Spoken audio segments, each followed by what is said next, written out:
نحمدہ ونصلی ونسلم علی رسولہ الکریم اما بعد فاعوذ باللہ من الشیطان الرجیم بسم اللہ الرحمن الرحیم۔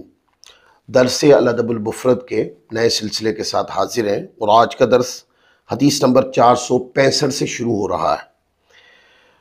اس کے اندر پہلی روایت جو ہے یہ حضرت عمرہ رضی اللہ تعالی عنہا سے روایت ہے۔ کہتی ہیں کہ حضرت عائشہ صدیقہ طیبہ طاہرہ رضی اللہ تعالی عنہ نے فرمایا کہ نبی کریم صلی اللہ علیہ وآلہ وسلم نے ارشاد فرمایا، سادہ دل لوگوں کی غلطیوں سے درگزر کیا کرو۔ اب اس کے اندر کتنا پیارا میسیج ہے۔ فرمایا کہ بعض لوگ تمہیں معاشرے کے اندر سادہ نظر آئیں گے، وہ شاید تمہاری آنکھ سے ایسے نظر آئیں کہ وہ زیادہ پڑھے لکھے نہیں ہیں۔ ہو سکتا ہے کہ جتنا ہنر آپ کو زندگی گزارنے کا ہے ان کو اتنا ہنر نہ ہو، اور وہ اپنی کم تجربہ کاری کی وجہ سے کوئی غلطی کر بیٹھیں یا کوئی کام ایسا کریں کہ جو عقل مند یا آپ کی فراست علم کے مطابق اس کے اندر حکمت کم ہو۔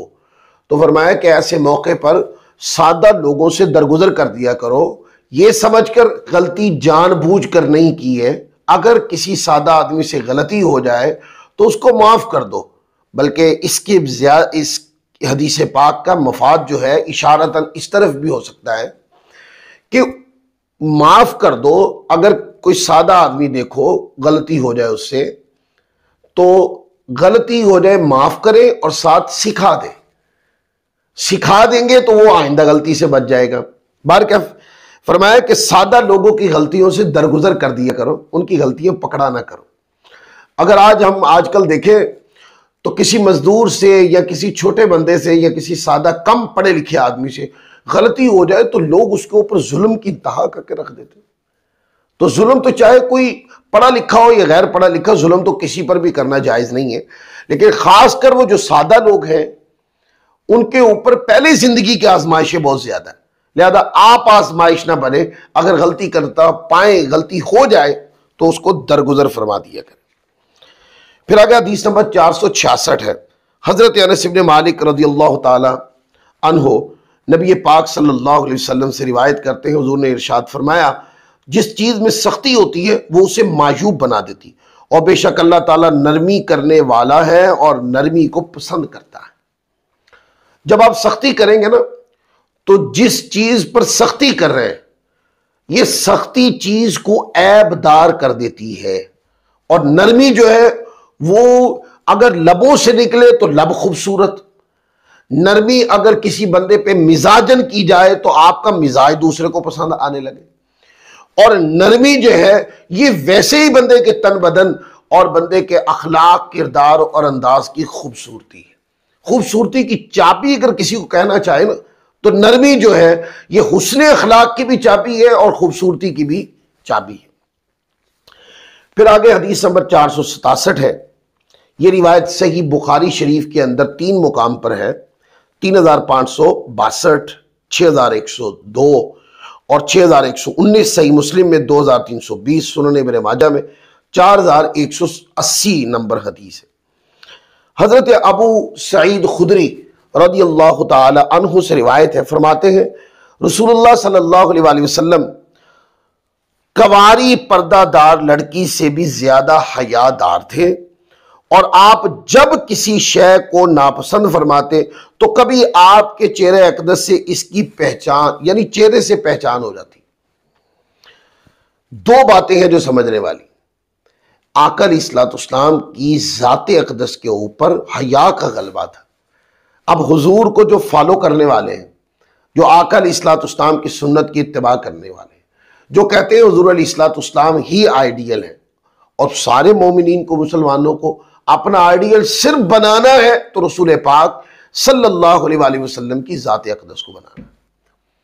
پھر ان کی تعلیمات جو آگے بیان کرے، ان علماء کی، ائمہ کی صحبت سنگت میں بیٹھنا ہے۔ حقیقی آئیڈیل جو ذات ہے وہ آقا علیہ السلام کی ذات ہے، کیونکہ قرآن مجید نے آپ کے اسوہ جو ہے، اسوہ حسنہ آقا علیہ السلام کے، اس پر عمل کرنے کی، اس کے مطابق زندگی گزارنے کی ترغیب فرمائی ہے۔ پھر حدیث کے اندر بھی حضور کی ذات اقدس پر حیا کا غلبہ تھا۔ اب جو لوگ بے حیائی کی طرف متوجہ ہیں وہ اگر حضور علیہ الصلوۃ والسلام کے ہی امتی ہیں تو کیا ان کو اپنی شخصیت کے اندر یہ چینج نہیں لانا چاہیے؟ مومن ایسے کام کہ جو بے حیائی پر مبنی ہو، مومن کبھی نہ تو اپنا منشور بناتا ہے نہ اپنی طبیعت کو اس طرف مائل کرتا ہے، اور جو کام حیا پر مبنی ہوتے ہیں مومن اسی دائرہ کار میں اپنی زندگی بسر کر دیتا ہے۔ حیا دار کام جو ہوتے ہیں اس کے اندر مومن سمجھتا ہے وہاں سانس لینا پسند کرتا ہے، وہاں مزاجن خوش رہتا ہے۔ لہذا چاہیے تو یہ کہ اپنی طبیعتوں کے اندر حیا کے عنصر کو زندہ کیا جائے۔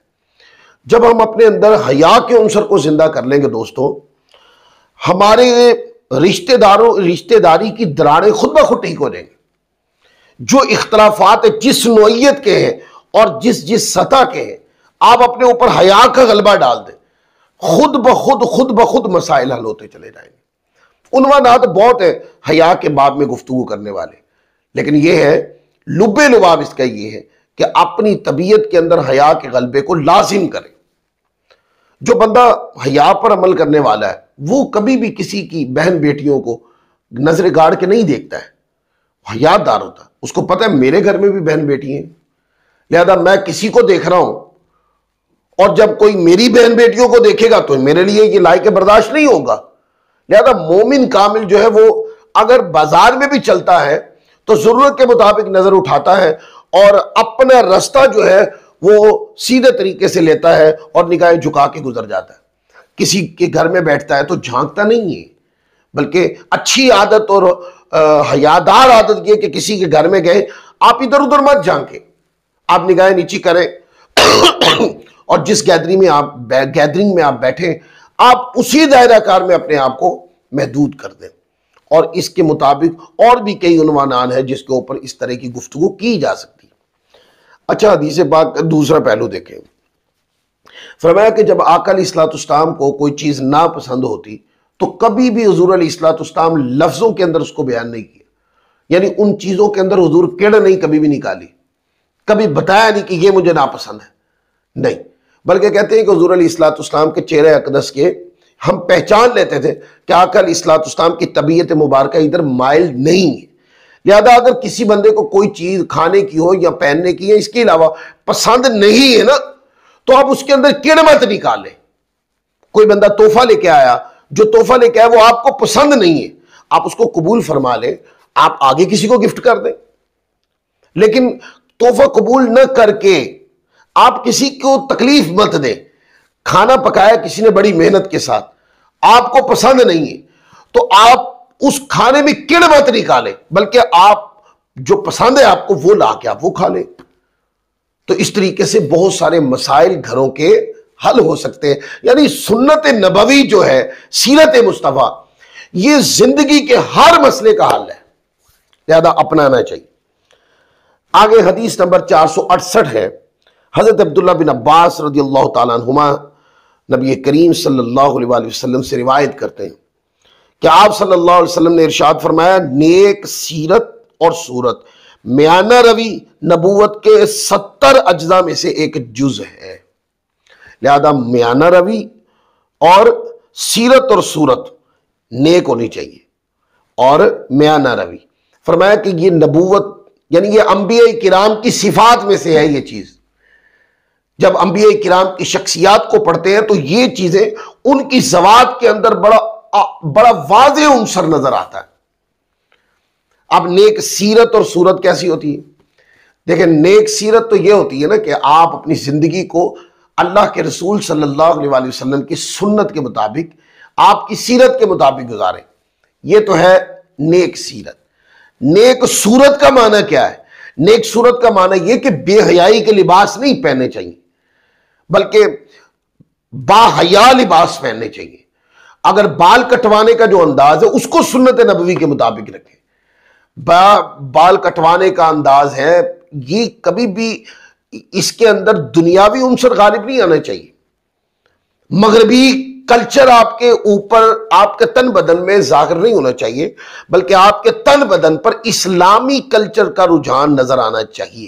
یہ ہے نیک صورت ہونا، مطلب ٹوپی پہننا، امامہ پہننا، اچھے کپڑے پہننا، اور کپڑوں کے اندر ایسے کپڑے نہیں پہننا کہ جس سے آپ کے جسم کی ساخت نظر آئے اور آپ بظاہر تو کپڑے پہنے ہوئے نظر آئیں، لیکن کپڑے اصل میں صرف آپ نے تن بدن ڈھانپنے کے لیے پہنے ہیں، وگرنہ اعضاء کے ظاہر ہونے کا مطلب تو وہ یعنی بندہ ویسے لگ تو برہانا ہی رہا ہے، نہ بے پردگی جو ہو رہی ہے اس لباس سے۔ اچھا لباس پہننا، جس طریقے کا لباس مہذب لوگ پہنتے ہیں، اور اپنا چہرہ یعنی داڑھی ہے، بال ہے، ان کو کٹوانے کا انداز، ان کو رکھنے کا انداز مغربی کلچر والا نہیں ہونا چاہیے، اسلامک ٹچ نظر آنا چاہیے اس کے اندر، یعنی اسلامی طریقہ کار اس کے اندر نظر آنا چاہیے۔ پھر آگے دیکھیں، آگے حدیث نمبر 469 ہے، اور یہ روایت پوری یعنی یہ جو ہم نے پڑھی ہے پیچھے، یہ وہ روایت ہے جو زیادہ تفصیل سے آ گئی ہے۔ حضرت عائشہ صدیقہ رضی اللہ تعالیٰ عنہ سے روایت ہے، آپ فرماتی ہیں کہ میں اونٹ پر سوار تھی، اس میں سختی تھی، یعنی تیز چلتا نہ تھا تو میں نے اس پر سختی کی، تو نبی کریم صلی اللہ علیہ وسلم نے ارشاد فرمایا، عائشہ رضی اللہ تعالیٰ عنہ، تجھ پر نرمی کرنا لازم ہے، کیونکہ جس چیز میں یہ نرمی ہوتی ہے اسے مزین یعنی خوبصورت بنا دیتی، اور جس چیز سے یہ نرمی چھین لی جاتی ہے اسے معیوب بنا دیتی۔ کتنی پیاری بات کی ہے۔ اب اس حدیث پاک کا جو مفاد ہے وہ یہ ہے کہ سختی ایک ایسی چیز ہے کہ انسان پر کرنا تو کجا کسی جانور پر بھی نہیں کرنی چاہیے، اور نرمی ایک ایسی چیز ہے کہ جو صرف انسان ہی نہیں، فقط جانور بھی اس کا متقاضی ہے کہ جانور پر بھی کی جانی چاہیے۔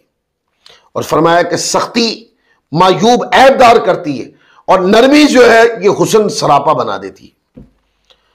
آگے حدیث نمبر 470 ہے، حضرت ابو ہریرہ رضی اللہ تعالیٰ عنہ سے روایت ہے، فرماتے ہیں کہ رسول پاک صلی اللہ علیہ وسلم نے ارشاد فرمایا، تم باخیلی سے بچو، کیونکہ اس نے تم سے پہلوں کو تباہ کر دیا، اور انہوں نے آپس میں خون بہائے اور اپنوں سے تعلق توڑے، اور ظلم قیامت کے دن اندھیرے ہوں گے۔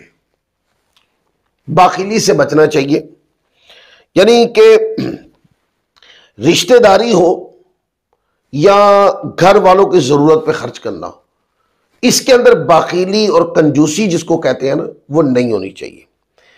کبھی بھی رشتہ داری کے اندر، میل ملاپ کے اندر کبھی کنجوسی مت کریں، بخیل نہ ہو، بلکہ مزاجن گھل مل کے رہنے کی عادت ڈالیں، ایک دوسرے کے ساتھ آگے بڑھ کر پیار محبت کے ساتھ اچھے الفاظ میں یاد کرنا۔ اور بخیلی کا اگر یہ معنی مراد لیں کہ اس مراد کنجوسی یعنی ضرورت کی بنیاد کے اوپر خرچ کریں، ضرورت کی بنیاد کے اوپر کبھی بھی پیسے کو روکے نہیں۔ آقا فرماتے اس نے تم سے پہلوں کو تباہ کر دیا، انہوں نے آپس میں خون بہائے، کیونکہ نرمی نہیں کی نا، مزاج کے اندر بخیلی تھی، ملے ہی نہیں، گھل مل کے رہنے کی عادت ہی نہیں تھی، تو کیا اختلافات بڑھے، شدت بڑھی اختلافات کی، غلط فہمیوں کی بنیاد پر شدت بڑھتی گئی، اختلافات بڑھتے چلے گئے، حتیٰ کہ خون بہائے، اس سے رشتہ داریاں ٹوٹیں۔ اور آقا فرماتے ہیں یہ جو ظلم ہے، ظلم قیامت کے دن اندھیرے میں ہوگا، اور یہ ظلم کی ابتدا باخیلی سے شروع ہوتی ہے۔ لہذا ضرورت کی بنیاد پہ پیسہ خرچ کرنا تو وہاں بھی بندے کو بخیل نہیں ہونا چاہیے، اور جب رشتہ داری میں میل ملاپ ہونا ہو تو اس میں بھی بندے کو بخیل نہیں ہونا چاہیے۔ رشتہ داری کو پسے پشت نہیں ڈالتے، بلکہ رشتہ داری کو نبھانا سیکھتے۔ اس حدیث پاک کا یہ مفاد ہے۔ تو آج یہ حدیث نمبر 470 کے اوپر ہم گفتگو کو ختم کر رہے ہیں، پھر انشاءاللہ اگلے درس کے ساتھ حاضر ہوں گے۔ اللہ تعالی ہم سب کو عمل کی توفیق عطا فرمائے۔ وما علینا الا البلاغ المبین۔